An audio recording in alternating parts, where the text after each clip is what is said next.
Hallo und herzlich willkommen zu Puring mit Nadine. Heute verwende ich nochmal die Latexfarbe, die blende ich euch gleich ein. Die Effekte sind wirklich toll, die dabei entstehen. Und zwar ist das die Farbe von der Firma Renovo in dem Fall, das Seidenglanz-Latex. Ich denke, ihr könnt aber jede beliebige nehmen. Probiert es gerne einfach mal aus. Die Zusammensetzung schreibe ich euch auch unten in die Videobeschreibung.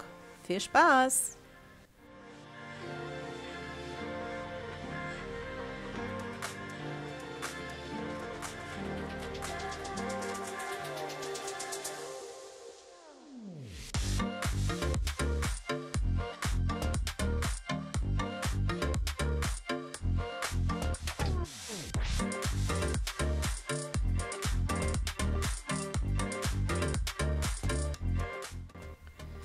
Wenn ich den Föhn benutze, versuche ich immer erstmal ganz vorsichtig und taste mich ran, schaue, wie die Farben reagieren. Ich habe ja auch die Düse etwas abgeklebt, damit der Schlitz schmaler wird und der Luftstrahl ein bisschen besser zu steuern ist. Ihr seht allerdings, dass ich ab und zu vergesse, die Düse umzudrehen und dann auch mal das falsch rum abgeklebte verwende. Funktioniert auch, aber reagiert anders. Ist mir jetzt auch erst beim Videoschneiden aufgefallen. Seht ihr? Jetzt hatte ich es nämlich so, dass das Klebeband oben war statt unten. Und dann reagiert es auch ganz anders. Ja, aber ihr könnt da wirklich mitspielen. Und wenn euch jetzt ein Bereich nicht gefällt und da ist noch Farbe drunter, da kann man sich so vorsichtig rantasten und dann auch andere Farben noch mal ein bisschen rausholen.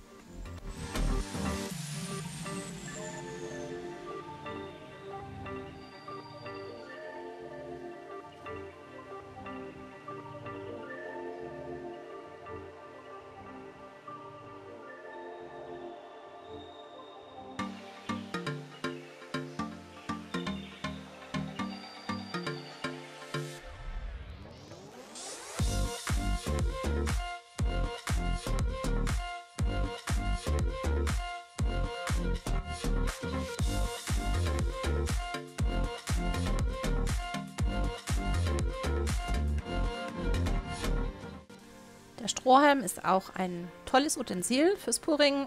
Da könnt ihr ganz vorsichtig mal anpusten und schauen, ist da noch eine Farbe drunter, die ihr hervorheben könnt. Also da kann man wunderbar mitarbeiten. Sehr überrascht, positiv überrascht bin ich von der Latexfarbe, die ich mit eingebracht habe. Die ist auch nur in dem Weiß drin. Und die Zellen und Netzzellen, die da entstehen, die finde ich wirklich sehr, sehr schön. Wir befinden uns ja auf der Entdeckungsreise des Purings. Und die nächste Entdeckung, die wir machen werden, ist, wie kriegt man diese Bilder jetzt versiegelt? Gibt das ein Problem mit der Lackierung? Perlt das ab? Ich werde das ausprobieren und euch dann natürlich auch wieder mitteilen. Ja, ich freue mich, dass ihr dabei wart. So sieht es jetzt übrigens trocken aus, aber noch nicht lackiert, wie gesagt. Diese Altgoldfarbe, die schimmert wirklich wunderschön. Die Effekte auch von der Latexfarbe, ihr seht es, die Zellbildung. Also, wie gesagt, ich bin sehr positiv überrascht davon. Freue mich, dass es so gut funktioniert hat. Wünsche euch auch viel Erfolg und bis zum nächsten Mal. Eure Nadine.